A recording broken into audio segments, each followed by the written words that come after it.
Allah, lagi pula sini terbakar lagi ni. Rasa macam, aku rasa macam aku nak masuk Islam sekarang juga.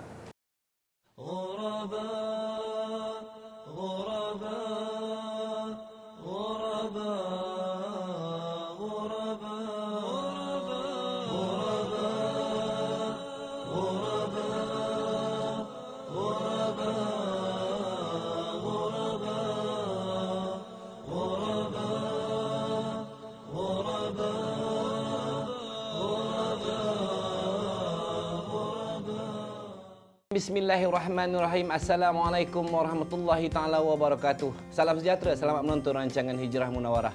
Dan hari ini hari Jumaat penghulu segala hari dan anda masih lagi bersama dengan saya Samsul Rarau dan juga kali ini kita bersama dengan anak anda kepada Dato' ataupun Mami iaitu yang berbahagia Haji Hazmi Muhammad Ali, pengarah kreatif Munawarah Design Senam Berhad akan menjadi co-host saya. InsyaAllah. Orangnya nampak macam ustaz dia. Apa khabar? Assalamualaikum. Baik, Alhamdulillah. Waalaikumsalam warahmatullahi. Iya dia. Kami tak sabar-sabar Kak Ina nak cakap Belum suruh cakap lagi dah cakap dah. Dan seperti biasa juga Hajah Haslina Muhammad Ali, pengarah pemasaran Munawarah Design Senam Berhad akan bersama dengan saya. Apa khabar Kak Ina hari ini? Baik, alhamdulillah. Ceria, warna hijau. Hijau.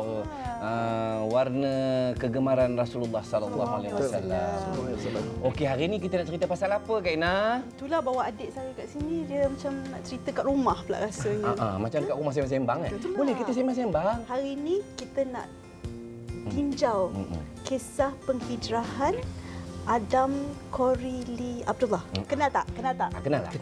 Kenal melalui apa?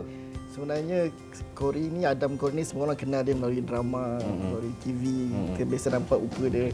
Biasa kalau tengok muka dia semua orang takut lah. Sebab dia biasa pegang watak yang antagonis, yang brutal dan ganas kan. Tapi kali ni kita cerita bagaimana dia boleh berhijrah daripada diri dia di dalam TV tu kepada diri yang lain di luar TV. Cik Azmi kita bercakap saya dah jadi ke tepi ni sekarang ni. Tapi saya nak kongsi juga sebenarnya Kak Ina dan juga Mi saya kenal Adam Kori ni sebenarnya dah lama. Dan dia berasal daripada utara Malaysia, iaitu di Taiping, Perak. Dan dia dulunya seorang penari biasa. Penari. Dan dia ada dua. Dia seronoknya dia bercampur dengan orang Melayu, orang Islam. Dan dia bercampur dengan orang-orang Cina juga. Dan dia boleh pergi show Cina, dia pergi juga show Melayu. Maknanya dia tapau semua. Dan kemudian dia jadi guru pereka tari kepada rancangan reality dalam TV di Malaysia ni lah. Dan dia juga terus jadi pelakon. Jom kita tengok. Jom.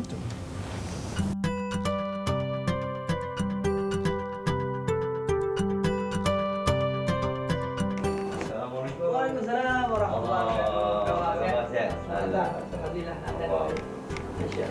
Ini anak buah saya. Ya, Allah. Selamat datang. Ini isteri saya. Oh ya, silakan.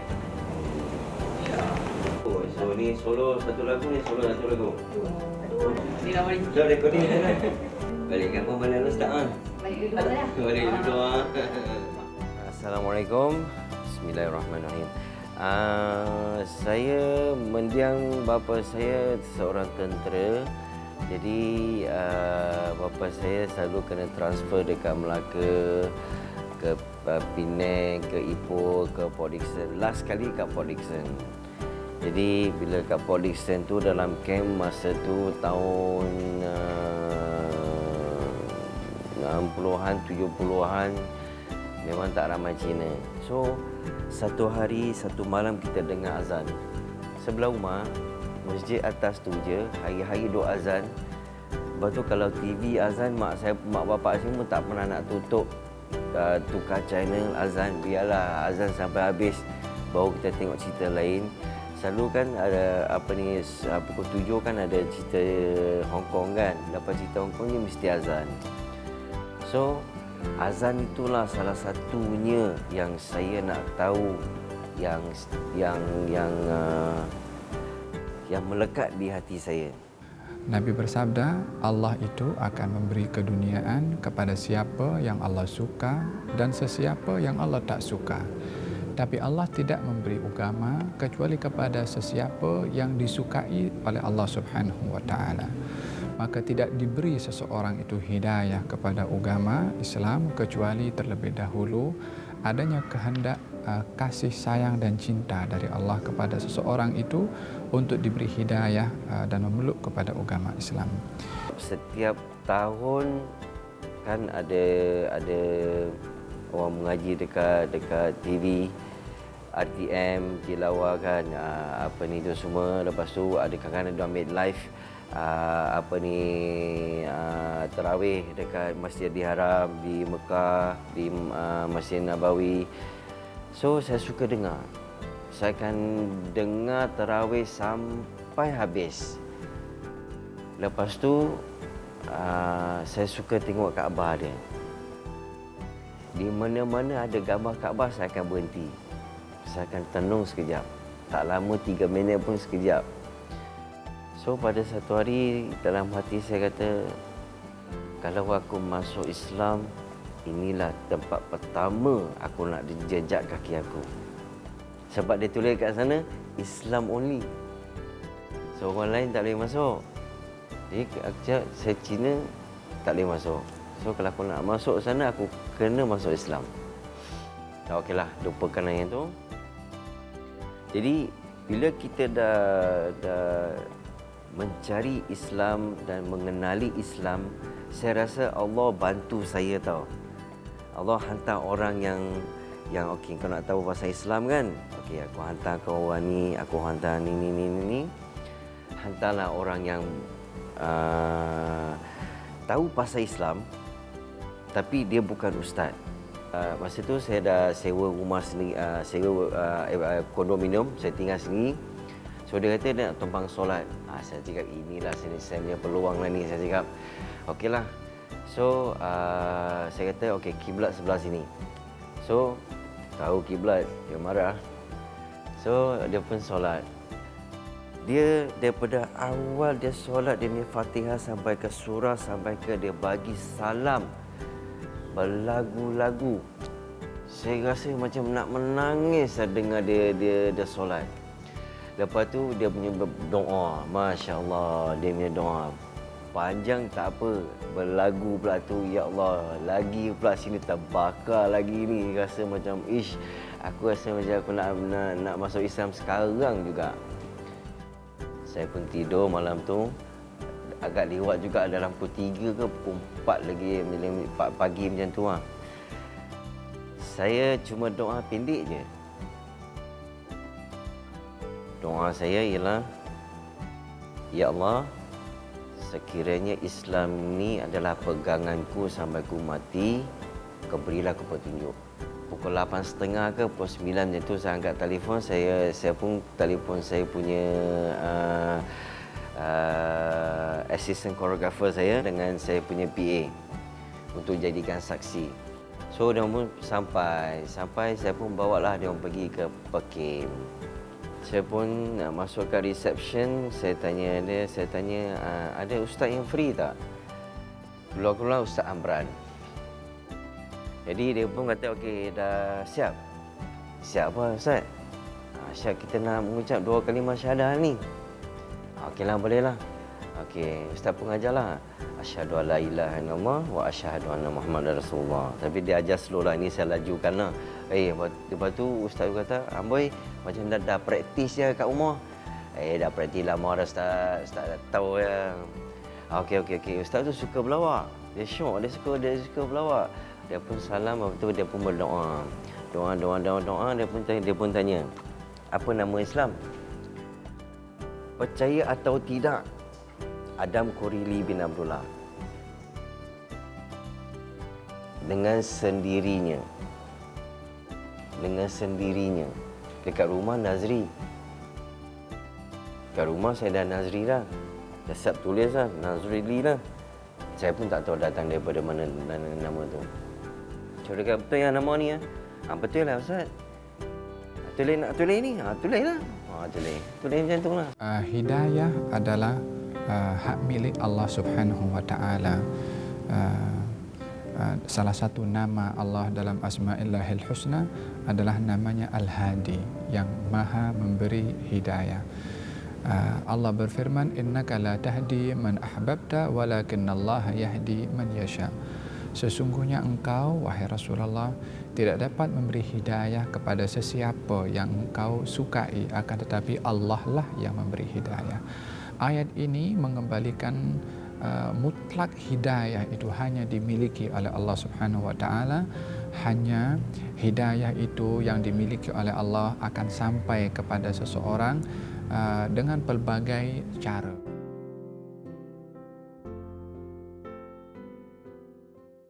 Jadi alhamdulillah kita kembali bersama dalam program Hijrah Munawarah ni, di mana program ini kita cuba berkongsi pengalaman orang lain supaya kita dapat pengajaran daripadanya, dan insya-Allah kita pun boleh upgrade diri kita sendiri supaya sentiasa berubah ke arah kebaikan. Betul. Bukan kereta je tak upgrade. Betul, bukan telefon aja nak upgrade berapa kad, memori kad nak masuk. Betul. Tapi terima kasih juga kepada Munawarah kerana bagi pakaian yang cantik saya ni. Kalau di sebelah sana warnanya warna kelabu macam tu. Untuk laki-laki saya warna biru dekat sini dengan seluarnya pun warna biru. Okey, kita nak sambung lagi dengan cerita Adam Khoury. Adam Khoury dia nak kongsi ketika di masa kecil dia suka dengar orang azan. Kalau di TV azan memang keluarga dia tak suka tukar, dan dia buat curi-curi sambil baca-baca buku, tapi mata dia tengok aja. Dan dia suka dengar orang mengaji. Dia memang kadang-kadang orang tak tahu Kak Ina. Macam saya sendiri, saya mengaji umur 12 tahun hatam bye-bye. Tapi bila kelamaan apabila ayat Quran ni, dia kalau kita tak baca lama kelamaan, Quran ni tinggal jauh daripada kita. Dan apabila kita baca balik, rupanya ayat Quran ni mendatang kedamaian, keseronokan, dan dia adalah seni. Betul. Kan? Nah, kalau baca dia punya tafsir, baca cerita-cerita dia, kalau kita pernah tak kita tengah ada masalah, kita buka aja Quran, kita baca tafsir, tiba-tiba jawapan pada soalan tu ada kat situ. Selalu kan kita macam tu, rasa macam bila tengah stres ke, rasa macam ada masalah, kita buka Quran, baca je tafsir dia. Tiba-tiba adalah dalam ayat-ayat tu yang mengubat hati, menyebabkan kita rasa macam life goes on, hidup ini berterusan. Rupanya Allah faham isi hatiku. Begitulah magic dia tu. Begitulah Adam Khoury. Kita tengok bersama dengan Adam Khoury terus. Bila saya dah masuk Islam, itulah saya punya hati dah berkobar-kobar ni, dah nampak Mekah ni. Hari-hari dah nampak Mekah dah ni. So, saya tak tahu macam mana nak pergi. Macam mana nak pergi register pun tak tahu. Tuhan pun tolong saya. Emises nak pergi Mekah, nak menaikkan umrah. So kumpul-kumpul hari nak pergi ni. Besok nak pergi ni. Hari ni bagi taklimat ni. Saya pun seorang. Apa aku nak buat? Aku seorang tak tahu nak buat apa. Taklimat dengar je lah taklimat dia. Okeylah, apa yang haram tu semua okey, kita ingat. Sampailah kat Mekah, Masya Allah. Terus saya sujud. Masya Allah. Saya cakap, Ya Allah, betul ke ni saya ada kat sini? Betul ke kau jemput aku ni? Kan dalam masa 8 bulan saya masuk Islam ni kan. Doa saya 8 bulan ni kan. So saya pun dengan langkah pertama saya masuk dengan bismillah. Saya kata, Ya Allah, izinkanlah aku masuk rumahmu yang kau jemputku, dan permudahkanlah segala amalanku dan solatku. Sangat mudah. Masuk je dalam setapak demi setapak, sampai ada satu tempat dia letak. Masa tu air Zam-Zam tak banyak lagi, sikit je kat tengah-tengah. So dia tahu mutawif tu tahu semua orang tengah gemuruh. Tak apa, kita minum air Zam-Zam dulu. So minum air Zam-Zam, berdoa, minum. Sampai jumpalah atas ujung Kaabah tu. Saya dah mula, hati saya dah tak boleh tahan. So hati saya dah rasa dah macam nak menangis dah ni. Sebab dah jumpa selama 8 bulan kiblat yang saya solat. Sampailah saya jumpa sebiji besar kiblat Kaabah tu. Masya Allah. Mutawif pula terus doa, terus menangis. Saya pun tak tahu kenapa saya menangis. Lepas tu kata, okey, semua dah siap, jom kita buat umrah pertama. So masuk, dia kata, nampak je kat lampu hijau tu, ikut je saya. Yang tahu baca, yang tak tahu baca, berdoa saja. Apa yang you doa, doa saja. You boleh baca apa, you baca.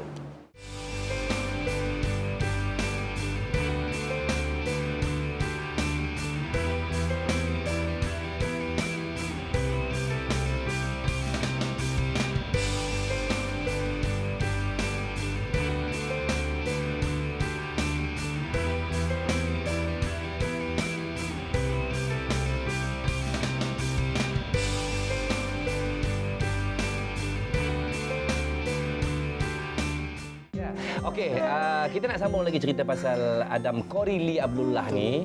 Dan sememangnya saya secara langsung sebenarnya saya kenal, bukan nak kata rapat, tapi saya kenal lama sebelum dia zaman lawa dulu, zaman-zaman orang kata orang cakap ni zaman jahiliah lah ni saya pernah bersama dengan beliau dulu dan ketika itu pun dia dah bertanya tau Kak Ina. Dia dah tanya kat saya, dia kata pasal Islam ni macam mana. Tapi masa tu saya pun lara. Baik, kita sambung lagi dengan apa perkongsian dari Adam Korili Abdullah. Silakan. Sebelum saya kahwin tadi, saya ada pergi ambil Fathul Ain. Saya pergi belajar Fathul Ain di rumah amal limpahan kasih. Itu yang sebut sebenarnya panjang sangat. So saya belajar Fathul Ain dekat sana 3 bulan, belajar Fatihah, belajar macam mana nak solat, macam mana itu semua. Alhamdulillah dalam 3 bulan saya dapat hafal semua dengan tayat awal dengan tayat akhir. Alhamdulillah saya boleh solat. Lepas tu pun kahwin. Lepas kahwin tu yang betul-betul mendorong saya dan yang betul-betul bagi tahu saya apa itu Islam ialah isteri saya, mak mertua saya, bapa mertua saya. Sekeluarga lah, senang cerita. Abang Longnya, abang ipar saya yang terbaik lah. Bila dia mengajar, dia akan ajar satu-satu supaya kita faham. Betul mak mertua saya memang terbaik lah. Mak mertua saya cakap je pukul berapa, nak belajar apa. Anytime. Bila masa. Kadang-kadang kata, mak nak belajar nak belajar baca Yasin. Ajak lepas masak ni kan, lepas makan kan mak ajar. Duduk lah. Lepas solat jemaah semua, mai sini. Mak ajar. Satu-satu lah ajar. Tak kerti dia ulang. Mak mertua saya bukan dengan abang ipar saya sama cara dia orang ajar. Dia tak suka pusing-pusing supaya kita confuse. Kan? Kalau kita macam alif bata lah kau ajar. Kan tak payah bukan alif bata, tak. Alif bata. Ulang benda yang sama. Dan isteri saya yang selalu bimbing saya, yang selalu bagi tahu saya macam mana dan yang selalu mendorong saya, membimbing saya, yang di belakang tulang saya, isteri saya lah. Mula-mula saya kenal dia malam 1 Ramadan. Pada 3 Ramadan dia dah start propose saya. Tapi masa dia propose saya tak terus terima sebab saya tak kenal dia. Jadi macam mana boleh terima? Saya buat istikharah, saya buat sembahyang hajat. Bila dah saya rasa macam hati dah tenang, saya kena minta pandangan keluarga. Sebab nak terima orang tak boleh sewenang-wenangnya, kena minta izin keluarga juga. Bila saya dah rasa saya boleh, dan mak bapak saya pun buat sembahyang istikharah, buat sembahyang hajat. Dan dalam masa tak sampai seminggu, mak kata, alhamdulillah mak rasa mungkin itu jodoh untuk engkau. Jadi mak terima. Tak sampai kemudian suami saya datang meminang pada 17 Ramadan. Dan dalam masa tak sampai 2 bulan, kami dah nikah. Dalam masa yang sama, mungkin keluarga juga membantu nak membimbing dia dalam mengenal lebih lagi Islam. Contohnya selalunya suasana lah. Kalau kami balik kampung, balik ke Alor-Star, nak balik raya lah, kami akan kumpul ramai-ramai. Setiap waktu, terutama subuh, kita orang dah bangun. Ada orang tukang panggil, okey bangun subuh, bangun. Jadi kami akan jemaah. Ramai-ramai. Lepas tu, lepas habis ada jemaah, kita orang berkasidah. Benda tu dalam satu hari tu sekurang-kurangnya 3 kali kita orang jemaah. Subuh, maghrib dengan isyak. Dah jadi amalan. Jadi suasana tu buatkan mungkin membantulah sedikit sebanyak menyerap dalam hati dia untuk mengenal dan lebih cintakan Islam. Pesanan saya meningkatkan ketakwaan kepada Allah Subhanahu Wa Taala, menghargai pemberian Allah Subhanahu Wa Taala dengan hidayah yang diberikan. Yang ketiga adalah istiqamah di dalam menjaga hidayah ini melalui menghadiri majlis-majlis ilmu. Yang keempat adalah berusaha mencari sahabat-sahabat yang baik, yang dengan sahabat itu adalah lagi akan menambahkan semangat keimanan kita dan semangat kita untuk mencari ilmu. Menarik kita tengok Adam ni dia berubah mungkin dengan melihat akhlak orang yang baik, melihat akhlak orang Islam. Kemudian apabila dia memilih untuk menjadi Islam, dia telah mendapat bimbingan dan dorongan dan sokongan dari orang keliling dia, dan Allah hantar juga orang untuk pegang tangan dia, I want to hold your hand. Bawa dia untuk dia menjadi lebih kehadapan dalam menjiwai agama Islam. I think itu satu perkara yang sungguh hebat. Jadi mungkin kita sebagai orang biasa-biasa kat luar pun jangan tunggu jadi ustaz. Kita tunjuk akhlak yang baik, kita bagi sokongan kepada orang yang yang telah berhijrah ni rasanya kan. Betul. Dan itu pun kita kena mendampingi diri kita dengan majlis-majlis ilmu. Jadi insya-Allah kita harap yang program ini pun menjadi terbias seumpama majlis ilmu, mana kita boleh menyampaikan pengalaman orang lain dan juga mendapat pengajaran daripada pengalaman-pengalaman ini. Jadi untuk conclusion daripada episod kita, episod Adam Khorili Abdullah ini, saya petik daripada surah Ali Imran ayat ke-31 yang berbunyi, katakanlah ya Muhammad, jika kamu benar-benar mencintai Allah, ikutilah aku. Nescaya Allah mengasihi dan mengampuni dosa-dosamu. Allah Maha Pengampun lagi Maha Penyayang. Jadi Allah beritahu bahawa kita kena ikut akhlak Rasulullah sallallahu alaihi wasallam, di mana itulah role model yang terbaik untuk kita menjadi akhlak kita terbaik, diri yang terbaik, berjaya hidup di dunia dan juga berjaya hidup di akhirat. Apa yang pasti yang buruk itu dari kami, yang baik itu dari Allah Subhanahu wa taala. Insya-Allah kita akan jumpa lagi di hari dan waktu yang sama minggu hadapan. Terima kasih Mi. Terima kasih Kak Ina. Terima kasih Munawwarah. Kita jumpa lagi. Assalamualaikum warahmatullahi wabarakatuh.